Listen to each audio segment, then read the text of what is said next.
এই horror story 2014 সালের গণতন্ত্র দিবসের। একটি পুলিশ অফিসার নাম রবি সকাল 4টায় তার প্যারেড ডিউটির জন্য রওনা দেন। রবি তার বাইকে যাচ্ছিলেন, হঠাৎ তিনি শুনশান রাস্তায় এক ছোট্ট মেয়েকে দেখেন। মেয়েটি রাস্তার ওপর কিছু লিখছে বা আঁকছে পেন্সিল দিয়ে। রবি তার বাইক থামিয়ে মেয়েটির কাছে গিয়ে জিজ্ঞেস করেন, তোমার বাবা মা কোথায়? কিন্তু মেয়েটি কোনো উত্তর দেয়নি। রবির আবার তার ডিউটির জন্য দেরি হয়ে যাচ্ছিল। যখন সে আবার বাইক চালিয়ে রওনা হলো এবং পিছনে তাকালো, মেয়েটি হঠাৎ করে অদৃশ্য হয়ে গেল।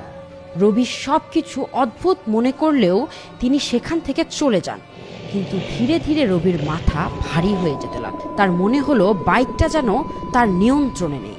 হঠাৎ বাইক একটি গাছের সঙ্গে ধাক্কা খেল এবং রবি পড়ে গেলেন। পড়ার সময় তিনি দেখলেন সেই ছোট মেয়েটি আবার গাছের কাছে রাস্তার ওপর পেন্সিল দিয়ে কিছু একটা আঁকছে। মেয়েটির মুখ থেকে রক্ত ঝরছিল। হঠাৎ সে উঠে রাস্তার অন্য পাশে দৌড়ে চলে গেল। ঠিক সেই মুহূর্তে দূর থেকে আসা একটি ট্রাক তার সামনে দিয়ে চলে গেল। এই দৃশ্য দেখে রবি তো চিৎকার করলেন। তিনি তার বাইক তুলে নিয়ে সেখান থেকে পালিয়ে গেলেন।